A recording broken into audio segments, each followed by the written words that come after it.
Hello, everybody, and welcome to the final third. And today we're going to be doing our game week 2 reactions for the Premier League. Now, we've had a lot of good games, very interesting results this week round. Games we didn't expect teams to win, games we didn't expect teams to lose. There's only the one draw in the two actually, pardon me, in the weekend. But I will say it's been an entertaining week because obviously some results we weren't really expecting. But I say before we jump straight into it, actually, I think we should add the leaderboard because we haven't actually showed you guys the leaderboard. So I don't know where the leaderboard's going to be. He's going to pop it up somewhere here. So obviously that's the leaderboard. Currently it's looking a bit interesting. I think Ali's winning at the moment by like 1 point because obviously so far the results. We kind of guess the same things for this week. Almost completely wrong. Yep. But that's what we want. To be honest, I want to see a good Premier League season. I want it to be unpredictable, and obviously, if we win this little thing between us, then obviously that's also another plus. But before we get into any of that as well, we got to reveal the player from the last video. Al, if you want to go ahead and do that. The player from the last video was Winston Reid, a West Ham legend, I'd say. Amazing centre-back for West Ham. And yeah, so just let us know if you got that in the comment, and we'll give you the new, the 5 facts for the new player at the end of the video. To be fair, he's a great player, and I think you could have done with him in the game we're going to discuss now. So we will be discussing West Ham versus Chelsea. Now, honestly, me and Ali watched the game together. I watched the game as well, to be fair. Yeah, we all watched the game, but I watched it with Ali. Yeah. And obviously, we were at the beginning. You watch the game and you see it, and you'd be like, Paqueta's goal was nice. Paqueta's goal was good. I think even the goalkeeper could have done a bit better, to be honest. His positioning was off. Yeah, his positioning was off. Yeah. I mean, Robert Sanchez, with all due respect to him, he's not the best goalkeeper in the world. But yeah, Paqueta's goal was brilliant, and then it just fell apart. I'll discuss. What do you think of the performance, Al?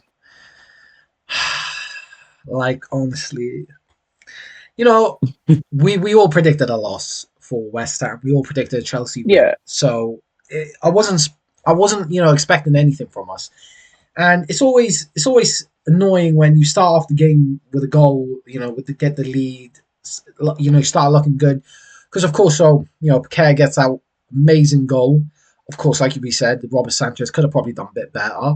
That obviously gets you going for the game and, gives you a bit of hope. But I know my team, so I didn't have too much hope, if I'm being honest.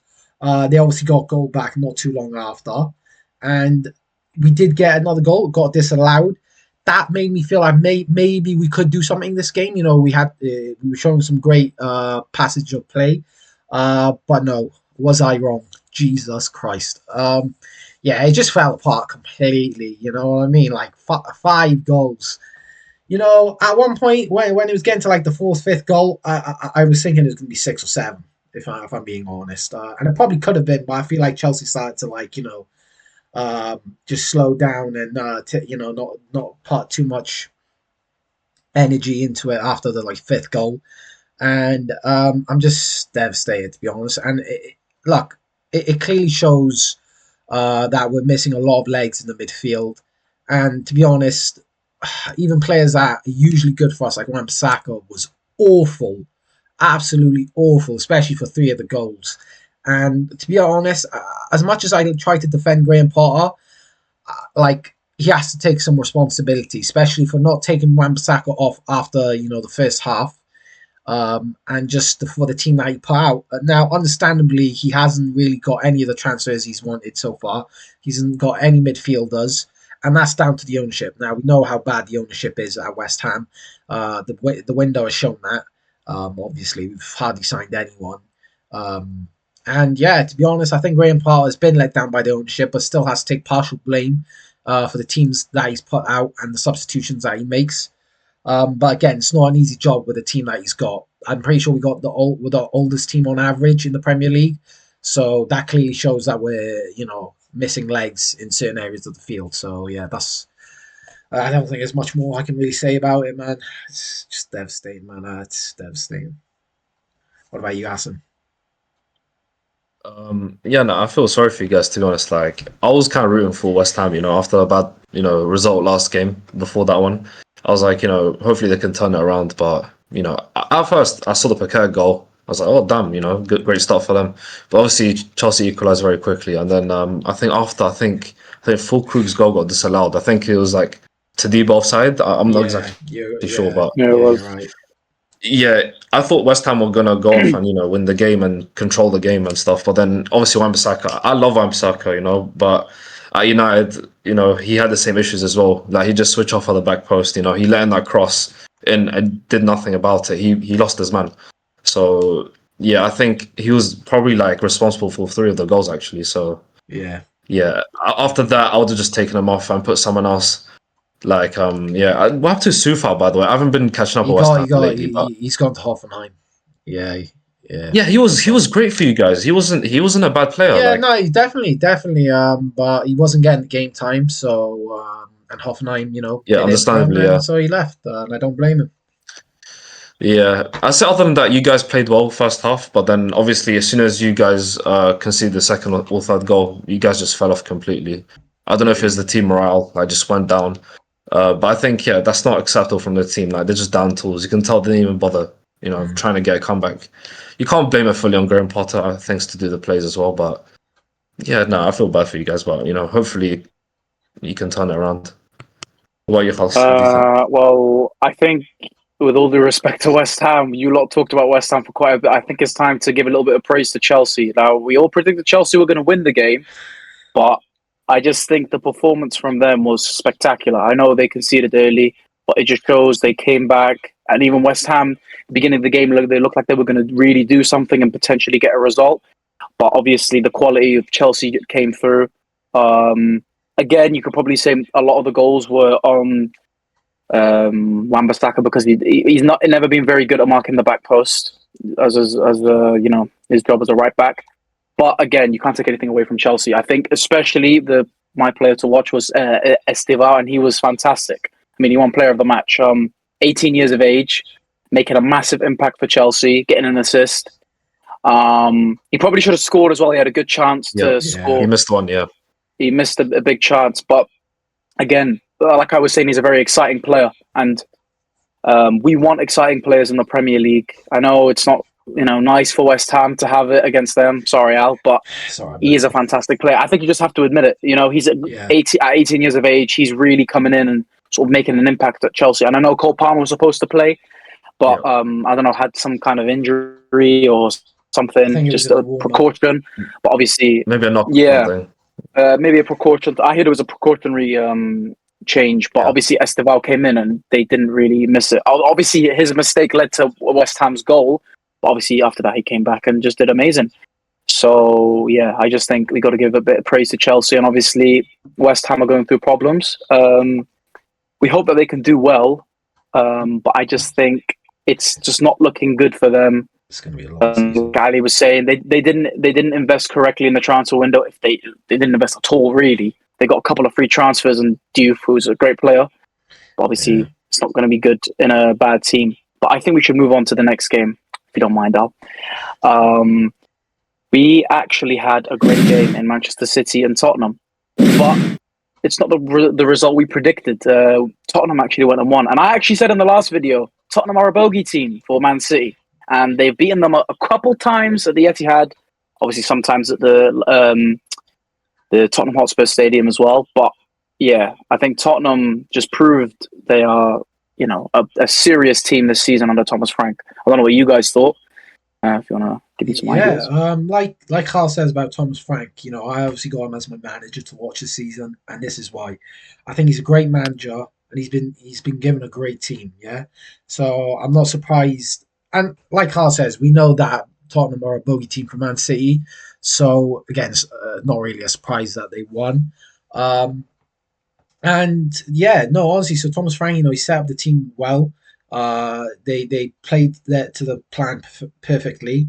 Kudus looked good.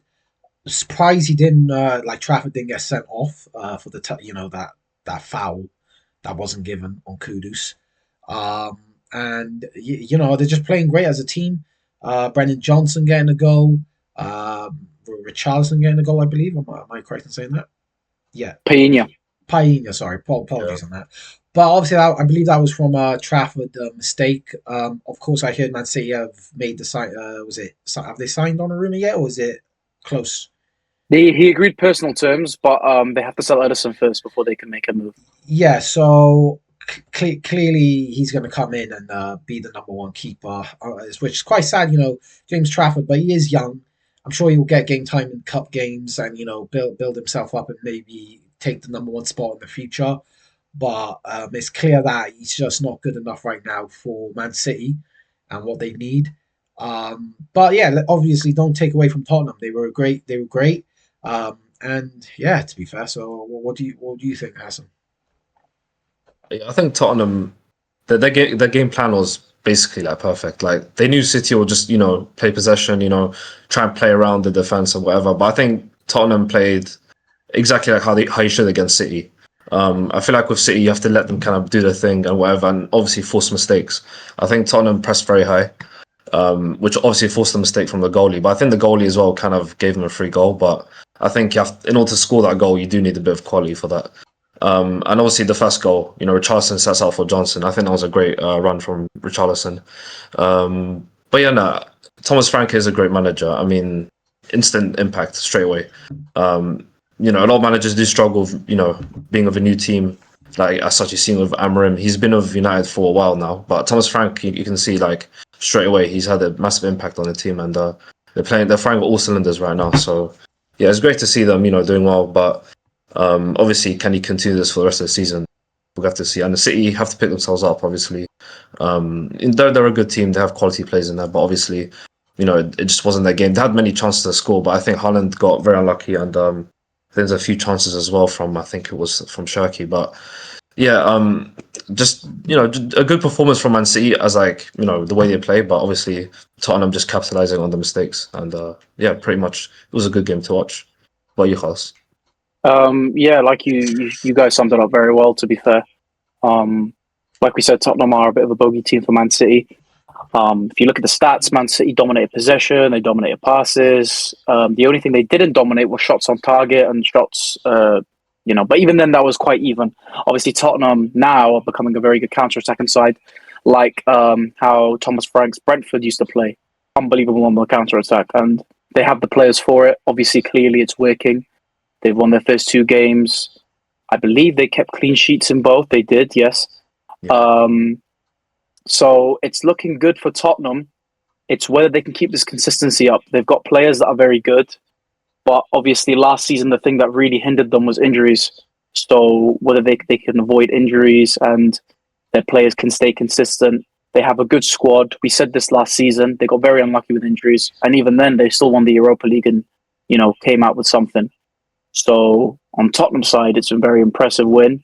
On Man City side, you probably shouldn't be too worried because obviously there were a couple things that maybe Man City did need to improve on. Like Reinders didn't play obviously as well as he did on against Wolves, but obviously not. You can't play well every single game, right? Chick, still young. They've got a young team, I would say. So it's just sort of building up bit by bit again. Obviously, it's like a rebuild in terms of Pep's rebuilt his team from scratch, which will take a bit of time for them to work. But, the game was a good game and Tottenham won rather fairly, to be honest. But you move on to the next game and Bournemouth beat Wolves only 1-0. Wolves got a red card. Bournemouth, if you look at the stats, dominated the game. Yeah, I think probably should have been a higher score, but apparently the goalkeeper played well, Wolves. But yeah, what do you guys think? Yeah, so I did predict for Bournemouth to win. I thought it would be more convincing win, but fair play to Wolves. They even though they did lose, but they managed to still, not make it such an embarrassing loss, I guess. Even with a red card, they got a red card in the 49th minute, and to only concede one goal is still, a bit of a positive from the game for them. But Bournemouth, they're a great team, got a great coach, so I was always expecting them to win. Um, Semenyo got an assist, a great player. We know how good he is. He obviously got 2 goals in the first game of the week, first match week against Liverpool, and yeah, to be fair, it's a good result for them. I don't think it's too bad for Wolves. I think it shows a bit of positives that even with a red card that they managed to not like be too out of the game, if you know what I mean. Um, but of course, they've lost great players like Cunha, Raine Nori, was it Semedo, and even possibly I've heard there's rumours about Strand Larson leaving. That would be a big blow for them, as that is probably their only goal threat at the moment. But yeah, that's what I think about the game. To be honest, what about you, Hassan? Yeah, I agree with you. To be fair, I was expecting a bit of a more larger scoreline, but I did predict a 1 goal difference between them. I think it would have been a closer game if if Wolves had those players, like Cunha and all the other players that you've mentioned. But yeah, Wolves right now, I mean, for them, it's not a bad score. They had the red card, as you said, the 49th minute. So to keep that scoreline is, it's a pretty decent result for them. And like, it's not this result in terms of like points, obviously, but in terms of like keeping, the goals as low as possible. But yeah, no, I mean, we know Bournemouth are a class team. And also Semenyo getting another assist as well, showing how important he is to Bournemouth, playing well. And yeah, he'll be a key player for them. I think if Semenyo stays in Bournemouth, until the transfer window, I'm surprised no club has picked them up. But yeah, if he stays in Bournemouth, I think they could do all right this season. But yeah, they have to also make sure they're finishing the chances. Obviously, they dominate the game, but 1-0 win isn't exactly a convincing win. So you have to make sure you dominate these games and not let the opponent have a sniff at scoring a goal and possibly like losing points against the opponents. So yeah, what you house? Um, like I said, Bournemouth had probably a better performance than the scoreline shows. They dominated in every aspect of the game, like quite literally.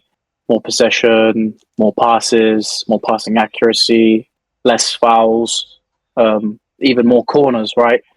Um, again, you probably would have expected Bournemouth to win by more, but you got to credit Wolves for losing a man at half time and keeping the score as low as they did. Um, Obviously, they would have wanted more from the game, but that is it's kind of unfortunate because they're playing against a great side in Bournemouth. So it's respectable what they did to keep the score as low as they had kept it. But moving on to the next game, it's a game we didn't expect the result to be what it was. And it was Burnley 2, Sunderland 0. Now, after that performance we saw from Sunderland against West Ham in the first game of the season, we would have thought they'd do the same thing against Burnley. But obviously, Burnley had other ideas. Yeah, what do you guys think? Yeah, like Carl said, we all weren't expecting probably that result. We all put Sunderland to win that game. Um, Obviously, mostly based off the first game of the season for them, where they won 3-0 against West Ham. They showed a lot of quality in that game, and they even added to that with Mukiel from PSG, to the defense. So, thought they would have had a better defensive performance, but obviously they conceded 2 goals. Yeah, no, to be honest, it shocked me, surprised me. I really did think Sunderland would win that game. I know they were playing away, which does always, it's always a disadvantage for them. But it's good for Burnley, of course, to get the win, but not only get the win, but convincingly, I'd say, to 2-0. Yeah, you know what? It's good it's a good sign for Burnley considering how strong of a team Sunderland do have. To be able to get those goals shows that they might do something this season, and obviously nothing crazy, but maybe even stay in the league. You never know. But yeah, I don't have too much to say about the game. But yeah, no, it's good for Burnley. It is. That's what I'd say. But again, surprised considering the quality that Sunderland have. What about you, Hassan? Yeah, certainly unexpected win for Burnley. Like after seeing what they did to West Ham, unfortunately for you, like we'd expect, Salah to dominate, have kind of like how do I say, like a good starting momentum, from the season. But obviously, they've lost. But I think Burnley's shown that, no matter what people they could definitely, get a result. I said before, I think it's been quite close, like head-to-head contest between Sunderland and Burnley. So I don't think you can count them off. Even if Sunderland won 3-0 against West Ham, I think Burnley can still play a good game, and they've clearly proven that as well. So yeah, no, I think if Burnley can continue playing like that, they could definitely stay in the league and show that doesn't matter if you don't have a lot of spending, like you could definitely still be competitive and win certain games. So yeah, it's great to see the underdogs win, and hopefully it continues to go well for them. What you guys? I kind of disagree with you. I hope it doesn't go well for them because we play them next, and we're actually going to that not game. next. Yeah, not for us. Not for us. And the thing is, me and Ali are going to actually go to that game, and I'm going to vlog it as well. So hopefully it goes well for us. But again, Burnley obviously won. You look at the stats. I'm becoming the stat man at this point. Sunderland dominated in almost every aspect, possession-wise, passing-wise. But Burnley just, again, probably a better counter-attacking performance, right? I mean, the possession isn't crazy, 59-41. It's not that, one-sided in that sense. But yeah, Burnley got the win, and you got to give the plaudits. People expected them to be the team to finish bottom of the league, like kind of the way Southampton did, where Southampton barely got a win. But this is something we want to see. We want to see the underdogs and just everybody being able to beat everybody else. It makes the league interesting. Like, we want to see the bottom of the league being able to beat the top of the league. And do you know what I mean? It just makes it an interesting season and makes it very open, right? 100%. So, yeah, we really and truly, fair play to Burnley. Obviously, Sunderland didn't perform the way they would have wanted to after the game against West Ham. But yeah, I'm not looking forward to actually playing Burnley. I know they did lose 3-0 to Tottenham, but if they play anyway they did in this game, then it could be long for Man United. But we'll move on to the next game. And the next game was Brentford vs Everton. Aston Villa, my bad. Another game where the result we predicted was completely wrong. Because we expected Brentford to probably get, not battered, but lose quite convincingly, right? What do you guys think? Yeah, Charles is right there. We predicted for Aston Villa to win. I think most people would have probably had Aston Villa to win, mostly because of what Brentford has gone through with the transfer window and the amount of players that they've lost, and even like Wissa trying to force them to move out. Obviously lost their manager as well, not just players. So yeah, with the quality that Aston Villa have, you would have expected them to win, and not only win, but probably more convinced, quite convincingly. I was shocked. I remember when I saw that they were 1-0 up, I was thinking, like, what's going on here? Like, wasn't expecting it from Villa. It's not a great start to the season really for Villa. I know they did get a draw, even though they were man down against Newcastle, which is a great result really. But obviously, this would have been the game that they would have wanted to win, because for them it should have been an easy opponent, an easy win, really. But look, to be fair to Villa and Unai Emery especially, he hasn't really been back this transfer window. They've only made, I think, one signing, which was like a backup striker. So no one really to embed into the first team to improve the team. They obviously lost Jacob Ramsey as well, which doesn't help, who was one of their great players last season. And yeah, when like with Graham Potter and West Ham, when you don't get invested in during the transfer window, doesn't help. There's probably positions and areas on the team that Unai Emery wanted to improve on and maybe boost. And considering that, he's been let down, I guess, by their ownership, I haven't really brought anything in. I've heard more PSR reasons, which is really annoying. We hate how, all this PSR stuff and how it's, holding some teams back like Villa and even Newcastle sometimes, stuff like that. So it kind of hinders them. But no, it's great from Brentford. These are kind of like, these are the points that they're going to probably need to stay up in the league if they're going to stay in the league. Obviously, I've predicted them to get relegated, but getting a win in this game, is very vital for them. So, because you don't expect them to win these games, you expect them to win games against easy opponents. So, getting these wins is just always going to help them, to hopefully stay in the league for their sake. But yeah, don't have too much more to say really. What about you, Hassan? Yeah, as you said perfectly, like it's another twist in the tail. No one was expecting Brentford to win as they did. I think it was probably like a good defensive performance from them. I think Aston Villa had many chances to score, but obviously they didn't capitalize on any of those chances. So you have to give credit where credit's due. Probably the goalkeeper helped them out a lot as well. Made a good amount of saves as well.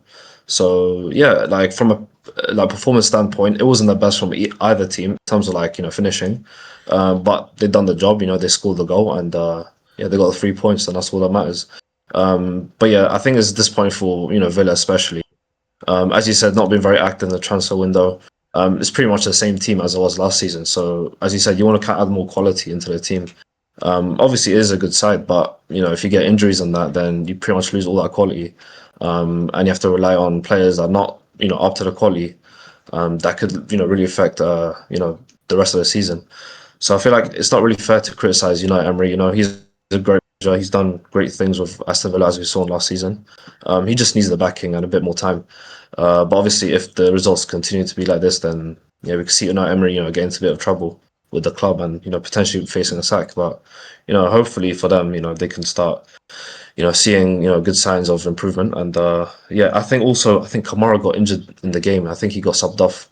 So I don't know if it is like a bad injury or not, but if they lose a play like that, that can be a big blow to them. So yeah, but I think no, I mean we've seen what Aston Villa can do. They can bounce back, and yeah, we'll just have to see. And for Brentford, it's very important 3 points for them.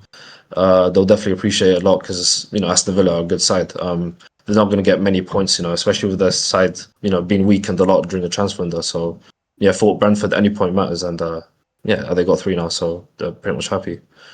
What about you, Haas? Yeah, I would say looking at the stats, as I said, the stat man. Yeah, it was the definition of a smash and grab because Brentford only had 23% possession, which is unbelievable, and they still won the game. Now, I have actually talked about the goal scorer, Dango Otara. He had a great performance against Man United in pre-season when he played for Bournemouth. Yeah, he was a great player, putting some very good, dangerous crosses.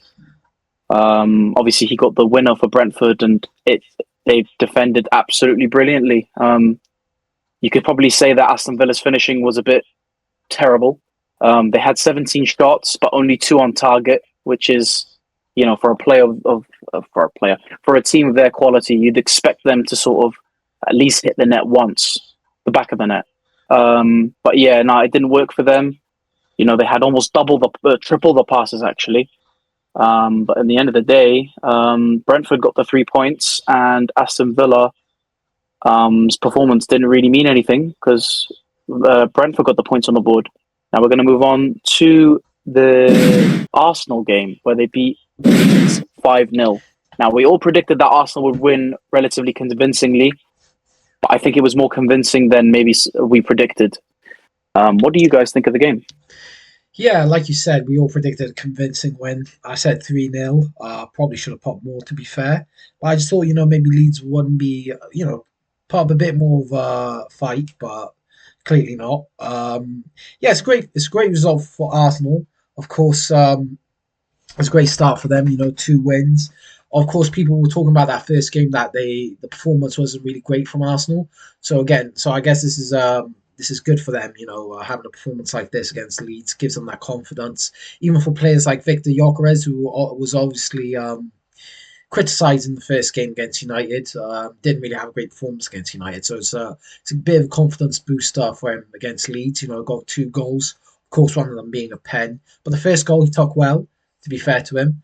And another great player, youngster as well, Max Dowman, I think. Is that his name? Yeah, that is his Yes. name. I Yes, believe. Yes. Dalman. Yes. So, Second of youngest player course, in the Premier League. oh, yeah. And that's just incredible considering that he also won the Yep. pen. And yeah, he looks exciting. He's a very direct player, not scared to take on players, and that's what you want in a youngster. And it's great to see. And again, we expected a convincing performance, um, and I'm just not really surprised, to be fair. Jurian Timber had a great game, um, and there's not really much more to say. As we expected it, and it happened really. So, what would you say, Hassan? Yeah, it was a dominant performance from Arsenal. I mean, playing at home is obviously a confidence boost for them. And Gyökeres, I think he took his goal. Very nice solo goal, cut inside, bottom left corner. Very nice finish. You can't really hate that. And he scored the pen as well, so it will definitely, help him out the season. Like give him a little boost. And because obviously the first goal is always the most difficult goal. So once he got that goal, he's gonna now start scoring goals. Now he has like more of an eye for goal now. But yeah, I think as you said, Timber had a great game. I think he had 2 goals and 1 assist. So amazing game for him. And yeah, overall very solid performance from Arsenal. I think Calafiori got a couple of assists as well. So another underrated player that not everyone talks about, but he does like a lot of the hard work. Under the ground. So yeah, no, I think Arsenal are a good team. I think Leeds should have put up a bit of a better fight. As you said, they'll completely dominate, but that's what happens when you get promoted and you're with these these big dogs. You have no chance. You know what I mean? Like it's not like Leeds have the spending capacity as Arsenal do.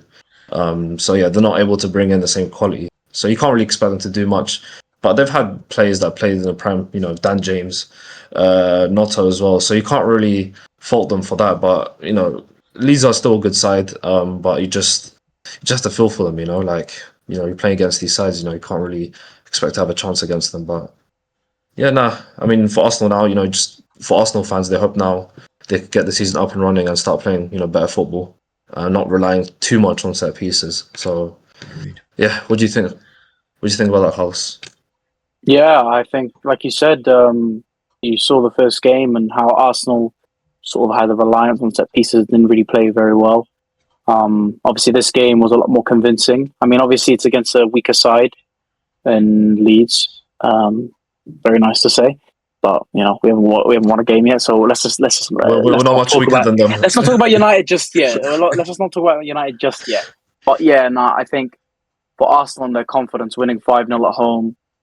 Obviously, like we said, we were expecting an Arsenal win, but 5-0 is very convincing. I mean, I've talked about Gyökeres. Actually, without any bias, I wanted him at Manchester United. I thought he would have suited our system probably better than a Benjamin Sesko. And clearly, he's a great goal scorer. I mean, the first goal he scored was a great goal because he ran really well with the ball and then put it bottom corner. He was known for doing that at Sporting, and he's doing it for Arsenal now. I think he's going to be a great player for Arsenal. I think people just sort of wrote him off after having, with all the respect, like just a terrible game. Maybe not terrible, but I think De Ligt had him in his pocket. So, yeah. I just think, Gyökeres will be great. Like you said, Jurgen Timber coming up with 2 goals, which is, very impressive for a right back. I saw someone actually triple captained him on FPL. Crazy. It's insane. Why would you even consider that? But obviously, it's paid off. Got crazy number of points. Kept the clean sheet as well as a defender, so that's great for him. And obviously, Eze got announced at the stadium, so they have that as well. I mean, Matchweek played. I don't actually know how well he played. He was alright, I think. He wasn't too bad. Well, I'm not sure, but I mean, I guess what's going to happen is Eze is going to sort of slot in where he is, and that will make them a much more dangerous side. Now, Arsenal, if they keep on playing the way they did against Leeds, then they can be a very dangerous team this season. And honestly, I said it before, they can definitely challenge for the title if they keep a convincing style of play. But that's enough about Arsenal and Leeds. Let's move on to Crystal Palace and Nottingham Forest. Again, probably not a sort of result we were expecting. Maybe some of us, we thought it would be a close game. But maybe with the fact that Eze was leaving and sort of the talk around not Newcastle, Crystal Palace in terms of Mark Gahey wanting to leave as well. We probably maybe expected a Forest win, but at the end of the day, it was 1-1. And yeah, what do you guys think about the game? Like Carl says, there was a lot of talk about Eze and Gahey recently. Of course, Eze has left. He's joined Arsenal, got announced, and obviously the talks with Gahey leaving, and obviously what happened in the first game at the end of the first game with Gahey and the manager. But no, it's great from Crystal Palace, even though they lost a great player. They're probably one of their best player realistically. They still put in a great performance. They still have great players like Mateta and Sarr and Richards as well. I believe. I think he's the fullback. He's a great player as well for Crystal Palace. Of course, Eze will be a loss. I remember they did have a free kick in a great position, which would have probably been perfect for Eze. So they're definitely missing him there. Um, Obviously, I expected more from Forest. I will be honest. Like I said, we all expected a win, even though we did think it would be close. Um, but yeah, no, Crystal Palace played well. Probably unfortunate not to get like more of a result, the 3 points. But Nottingham Forest just have such a strong team with so much quality, so they were bound to probably score. And yeah, like I said, with all the talks that's going around with Crystal Palace, it probably hindered their performance slightly, and obviously losing Eze obviously doesn't help either. But yeah, no, I think it's still really good that they got a point out of that game, and I think they'd be happy with that, and I'm sure the manager would be happy with that, and I'm sure Nuno is probably a bit slightly disappointed that they didn't win. But yeah, what do you think, Aston? Unbeknownst to me, I actually guessed it right. I thought it'd be 1-1. Um, but yeah, I think both Oh, sides fair. are. Yeah, I guessed it right. Yeah, Oh, yeah, I fair. did. Yeah, I said 1-1. Yeah, yeah. Yeah. But anyways, yeah, no, I thought it would be a close game because obviously both sides are good. They're very good sides. Crystal Palace obviously winning 2 trophies last season. Very impressive from them.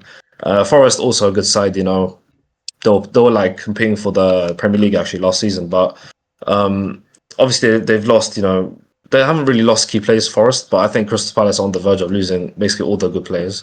I just thought it'd be a close game. I think it was at home for Crystal, if I'm not mistaken. Yeah. So yeah, I think that would have been the driving force for them to at least get a result. But obviously, if this happened in the Nottingham Forest Stadium, I think they would have had a chance to win. Because fans could obviously impact the game a lot. But I think both teams played pretty well. Like it was a very close game. Yeah. Obviously, the scoreline reflects that, but I think also the stats are quite similar as well. So yeah, I think they're both very good sides. I don't think they are top sides like the Cities and Arsenals and Chelseas, but I think they're a good mid-table side. That could potentially push for Europe, like the sixth position. But we'll have to see, to be honest. But yeah, no, it was a pretty good game for the neutral, and yeah, you just have to see how these teams continue. And hopefully, Crystal Palace doesn't lose Gehi as well. Obviously, you've seen like how he reacted with his manager Glasner. So hopefully, their relationship, continues to work because obviously, losing a player like that can affect the whole team. The defense will be in shambles basically. He's their key player for defense. So yeah, losing a sandbag like that will definitely impact the team a lot. So yeah, just have to see how the season goes for both teams. What about you, Khos? I mean, we talk about both teams in a positive light. They're both in Europe this season. They both had great seasons last season, and obviously the game ended as a draw, which shows that they're kind of on a similar level. Even though that Crystal Palace lost Eze and might lose more players. I mean, Forest have invested very well. You probably would have given Forest the edge slightly, even if it is at Crystal Palace's stadium. I mean, in possession wise, they had a bit more possession. It was a closer game. It was a close game, obviously, as the scoreline shows. Um, yeah, I think Forest will probably start to kick on a little bit more after this game. I'm not sure who they actually play in their next game, but I just think both sides I think will maybe get hindered by Europe this season, like further down the line, because obviously they're not used to playing European football. I mean, maybe Forest might be a bit better off because they have a much better squad. Obviously, Crystal Palace losing players all over the place, so yeah, it's going to be a bit difficult. Maybe focusing on the Prem. Maybe they'll start to focus. Maybe put all eggs in one basket for the Conference League, which honestly, I think they are very big contenders for that. You could probably say the same about Forest for the Europa League as well. But again, talking about the game, it was close and obviously ended 1-1. But I think we should move on to the game coming up. And after that was Everton versus Brighton, 2-0 Everton. Now, last time we talked about how Everton need the partnership of Grealish and Ndiaye to work, and it has. It come through, and Grealish performed very well. Got 2 assists. Ndiaye scored off the cross of Jack Grealish and scored the first goal in Everton's new stadium. Again, a very interesting game. Probably would have thought Brighton would do better in this game, which is kind of a common theme with their season. Not expecting to do better and not really getting the result we expected from them. But what did you guys think of the game? Yeah, you've already mentioned it with Grealish. I think he's going to be their most vital player this season, so hopefully he doesn't get injured. We knew how good of a player he was when he was at Aston Villa. It was just sad to see the downfall a little and how much he was hindered at City by the system that he was playing in. Of course, he had some great moments even in that treble-winning season, but he's really shown his the best of him again at Everton. You know, to be fair, we all predicted, I think, Brighton to win, and I think we're a bit harsh on Everton there. It's their first game at home in their new stadium. We should have probably given them a bit more credit. They have brought in a couple of great players with Drewsbury Hall and Grealish, the man of match. Really got 2 assists, both of the goals. And yeah, no, I think Everton could do good things. David Moyes, he is a great manager, as we know. Used to be our manager, and I have a lot of respect for him. He is a good manager, and with the right players, he can do really well. And I think Everton, of course, he already had a stint at Everton as manager, and he was amazing with them. Came fifth, I believe, one season. And yeah, he's a great manager. I think he's got the right team for his style of play, and they clearly showed today against Brighton. Of course, Brighton's a bit disappointing. I think Matoma had a great chance, which he hit the crossbar with. He's a great player, and I'm sure he'll do really well for Brighton this season, and probably be, like Grealish is for Everton, a pivotal player for Brighton. And I wouldn't be too worried if I were Brighton. It's just a great performance really from Everton, more than a bad performance from Brighton, and I'm sure they'll go on to do well as well, Brighton. But yeah, no, it's amazing result for Everton, and I'm quite happy for them. I'm happy for David Moyes and Jack Grealish, really. But yeah, what do you think, Hassan? Yeah, no, I think Brighton actually had a decent game in terms of creating chances on that, but obviously I thought they were unlucky in not scoring a goal. I think 2-0 it's not a fair reflection of the game. Whilst I do think Everton did deserve the win because of how eager they were to win as a team. I think that Brighton obviously were the better team in that game. I think that game also proved how crucial Grealish was for Everton as well. 2 assists is also very good sign of things to come with him and Ndai as well. The link up, that will be something that Everton will thrive on probably this season. And I think also Pickford made a save for a penalty against Welbeck. So yeah, that's also crucial in the game. That could completely change the game. As another game we've seen happen today. Not scoring a penalty can change the game completely. So yeah, I think for Everton they proved that they can play as a team. And you just hope that Grealish can continue, showing why he was signed for Everton. And yeah, pretty interesting to see how they do. And yeah, as you said for Brighton, them, they're a great side. They just got unlucky and didn't really score any chances. So yeah, what are your thoughts? With this game, I would say that obviously Everton kind of needed the win, maybe more than Brighton, just because obviously it's the first game at their new stadium in the Prem. Like you said, they probably wanted it a bit more than Brighton. I mean, Brighton, obviously, they played a better game in terms of possession and all that, and probably chances created. But I would say that Jack Grealish's performance really sort of inspired the Everton fans and Everton team. Obviously, 2 assists on your home debut is great for him, because we talked about how great he was at Aston Villa, being a direct player, and his directness today got him 2 assists. And this is the type of player he was at Aston Villa, which obviously he was hindered at Manchester City. Yeah, and we talked about obviously the potential partnership of him and Ndiaye, and it's starting to work already, which is something you like to see. You want to see good players playing together and playing well. That's the thing with the Premier League. You look at every single team in the Premier League; they all have great players that link up well together, I would say. Even though obviously Brighton didn't play well today. In terms of they weren't able to get the result, they still have great players, and I still think they will be able to do well this season. I've seen teams that have had bad starts of the season go on to win the league. So yeah, nothing to be too worried about for Brighton, but for Everton's sake, I think it's a great result for them in their new stadium. And now we're going to move on to the Man United and Fulham game. Now, obviously, not the result United wanted. The game was quite even. Like the stats, if you look at it, it's very, very even. But we said Fulham's a good side. United played well against Arsenal, but they didn't have their best performance today. So, what do you guys think about the game? Yeah, so what I'd say with the game, I did watch it today, and I'd say, to be fair to United in that first half, the first, yeah, pretty much for the first half, they were probably a bit of the better team. It was a very even game still in the first half, but I just thought maybe United had the better chances. Of course, Bruno did miss a penalty, which never helps. An awful penalty at that as well.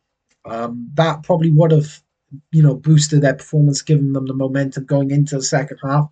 But look, he missed it, and it's pretty unfortunate for them. But look, they got the goal, which was great. But I think right after that, Fulham just turned into stepped up a new gear and just outperformed United after that, really. And it didn't really seem like, it seemed like United's performance kind of just fell off after the goal that they scored. There still were chances, they still had chances. And a bit unfortunate, like Maguire when he came on with the header was very close. But Fulham just showed why they are a great team. Marcus Silva's a great manager, and obviously the man that got the goal, Emile Smith Rowe, super sub. I think it was only like 90 seconds that he came on and then he scored with his first touch. Probably a bit of poor defending, to be fair, from Man United on that one. And obviously, Delo gave away the ball, which wasn't great. It was pretty poor from him. You don't want to put the blame on any one player, but with how easily he gave away the ball, I'd probably put more of the blame towards him. But look, I think United need to do better. They didn't really show the best from themselves, unlike the Arsenal game, to be fair. So I expected a lot more this game, and it's quite disappointing.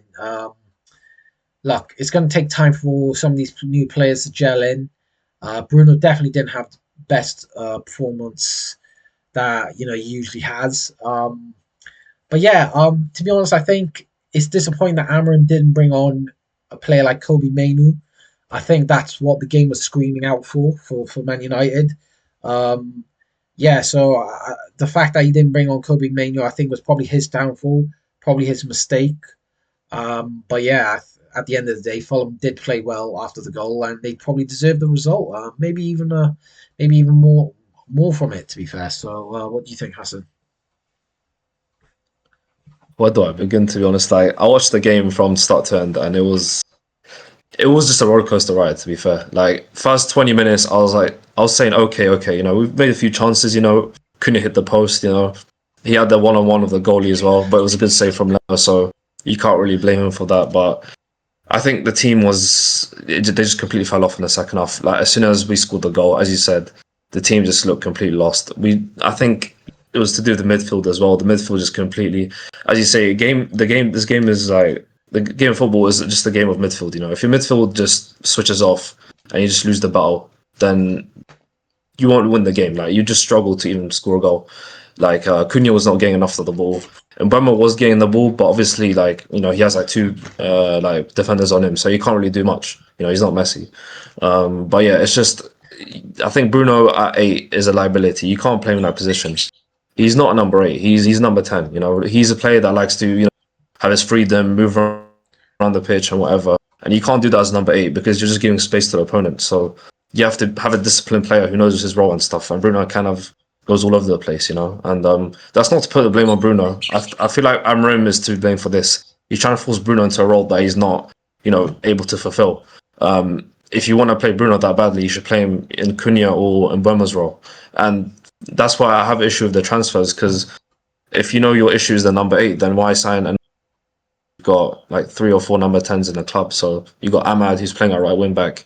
You got Bruno playing as a number 8, and you got obviously Cunha and Burma playing as a number 10. So you've got 2 number 10s that are playing out of their position. So you can't really fully blame those 2 players when they're not playing their best position. If you want to get the best out of Bruno, you have to play him in that position. You want to get the best out of Ahmad, you play him in that position as well. But when you sign, these players, you have to kind of think about the players that you've got already and whether you want to keep them or not. Because Amrin made it very clear he wants to keep Bruno. So for you to keep Bruno as your cam or as the best player in the team, then you got to play him in this position.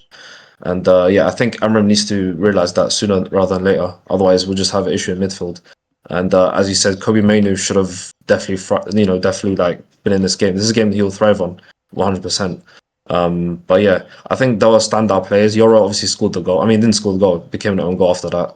Because I think it hit off Munoz last. I think I think Yoro was a good player. De Ligt was good. I think he was at fault for the goal.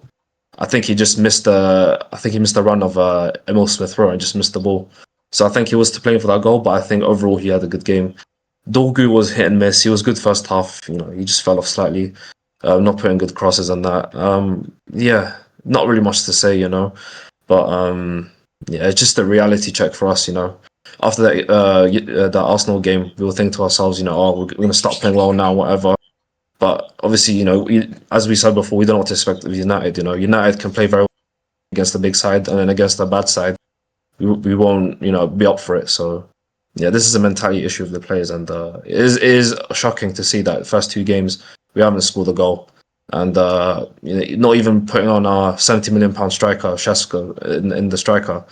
That is a bit scary. We have Holland as well. We don't play him as well, so it is confusing to see what Amram's doing. But hopefully he realizes his mistakes and moves forward from that. But yeah, what about you, Carlos? I'll be honest with you. I was in work today, so I didn't really get to watch the whole game. I actually watched the second half, which was obviously the half where we played the worst in, and Fulham were dominating most of the game. And we scored in the second half. But yeah, obviously the goal was an own goal. I think if you look at the performance as a whole, it's not terrible. You could probably say Fulham, obviously, at the end of the game, were dominating quite well. I think if it wasn't for that goal, we could have potentially won that game 1-0 or maybe even 2-0 if Bruno Fernandes had put the ball in the back of the net from the penalty. For some reason as well. It was because the ref bumped into him as well. Like, I hear the ref. There was a problem with the ref. I don't even know. Is this petulant behavior? Honestly, like there's there's no excuses. You're the captain of Man United. Man United needed you to step up, and unfortunately, he didn't step up today. He has stepped up many times before, but today he didn't. I think generally, Man United's defense seemed solid, but for the goal, when you look at it, I wouldn't blame De Ligt completely on the goal. I don't even think it's really his fault. He was marking Raul Jimenez. He can't, be two places at once. I think it's more on the midfield, and I saw Casemiro sort of just standing there playing musical statues. Bruno as well. To be fair, he was just watching. Yeah, again, the midfielder, like these guys, they have to mark an attacking midfielder. You're the deeper midfielder. You're up against the attacking midfielder. You've got to keep an eye on Smith Rowe making a run like that. Yeah. Do you know what I mean? I know Casemiro got pace. It's my point because Bruno can't play that position. You know what I mean? He doesn't know that. In that role. So. No, I get that, but what I'm saying is Casemiro ain't got pace. But I saw him just sort of watch Smith Rowe run into the box. That's very poor. For someone of his experience, 100%. You would have thought he would have at least run after him or, tried to stop the ball going in. But again, there's not really much we can do because it's happened now. There were a couple of good performances, couple of interesting performances. Now, even though Bayenda didn't really cost us today, he definitely could have. He looked very shaky with those corners that Fulham are putting in. It's just not ideal having a goalkeeper that's sort of scared of the ball in terms of crossing and all that. Now, we are looking to sign a new goalkeeper in Le Mans. It's looking like a very close deal, according to multiple different sources. So obviously, Fabrizio Romano being the main guy talking about it. He's agreed personal terms, and it's very, very interesting to see whether he will come in and sort of take that spot and potentially make it his own. Because again, goalkeeper is one of the positions we talked about last time and potentially need to upgrade that, because if we have, Bayender and Onana keeping on making mistakes the same way they've been doing the last couple months, we'll lose a lot of games because of the goalkeeper, which is a position you shouldn't really be worrying about when we have other problems to worry about in terms of the midfield. Now, maybe if we get the Le Mans deal over the line, we can start to focus on maybe pushing for a midfielder in the final days of the window, where we sell the players and sort of build something up, maybe even go for a late push for Carlos Baleba. We'll have to wait and see what happens. But I think the performance from Man United today, like we said, wasn't the worst. Fulham, first game at home, did well. But we just hope that they can play well. They've got the game against Grimsby in the Carabao Cup. Now that could be a bit of a confidence boost. I was talking to Ali earlier that I know it's not a big team. I know it's, not really a game where you think of anything. You probably expect Man United to win very, very comfortably. But I think if you play players like Sesko and Mainu, at least give them some game time, get some, minutes into their legs, I think it will give them a bit of confidence. And if they play really, really well, could probably push them into Ruben Amorim's plans. So yeah, that's all I can say about this game. Now the last game is Newcastle versus Liverpool. I'm sure Ali will add the scores of what happened in that game. Like, obviously, we're recording on the Sunday night, as we usually do. And obviously, the game's on the Monday. So we don't know what the result is. We'll probably discuss it in the next video a little bit at the beginning. Should be an interesting game. I don't know what you guys think about it, but yeah, obviously, there's not really much we can discuss because we haven't really seen the game, have we? The Isaac game. That's what it is. Yeah, Isaac Derby. Yeah. It'll be interesting to see. Very, very interesting to see. I think it'll be a very good game. I can't wait to watch it, to be honest. And yeah, not really much we can say. Like Carl said, the game hasn't happened yet. Can't wait to see. Yeah, so that is the end of the game week 2 review for the Premier League. I think we should add the leaderboard again, so just as a little update, just to show us what the sort of situation is with that. Obviously, I don't really know who's winning. We'll have to add that up and, show you guys. But I think it's been another interesting game week, and it just shows that any team can beat anyone. And that's what we want in a Premier League season. We want it to be a very competitive league, which is also already known as. But it just seems like each team, they sort of, the quality level is starting to sort of level off, if that makes sense. I mean, obviously, you've got the big teams that are just way miles ahead, but then you've got the teams that are a bit lower, where the quality levels are quite similar, to be fair, which is obviously great to see. It is the best league in the world, the biggest and most watched league in the world. So it's very interesting, and hopefully long may it continue. But before we end the video, I think, Al, we got to do the quiz. Yes, we do. Right, let me just get the facts up real quick. Right, okay, so here's the first fact. He started his career as a left back at AS Monaco before being converted into a midfielder by Arsene Wenger. His final club before retirement was Monaco, the same club where he began his professional career. The third fact. He scored only one hat-trick in his entire professional career, and it came in the 1998 World Cup final qualifier campaign for France. Fourth fact. In 2000, he was part of the France team that won the European Championship, making him a World Cup and Euros double winner. And now the fifth and final fact.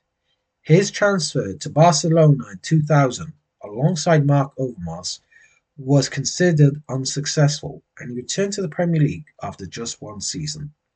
Now let us know in the comments if you know who that is, and we'll reveal it in the next episode at the start. So thank you for tuning in to the quiz. What have you got to say? Yeah, like we said, we always like to have these quizzes. Makes it a bit more interactive for you guys. Hopefully this player can be a bit more of a challenge than maybe in comparison to the last couple. Obviously, we want to improve more and more every single week. I'd like to ask for your advice on what we can add. But yeah, that's really it. Thank you guys for coming in. Please make sure you leave a like, subscribe, and turn on your notifications so you guys know when we upload videos. So we thank you for coming in, and we want to wish you a great rest of your day. Thank you very much, guys. See ya. See ya.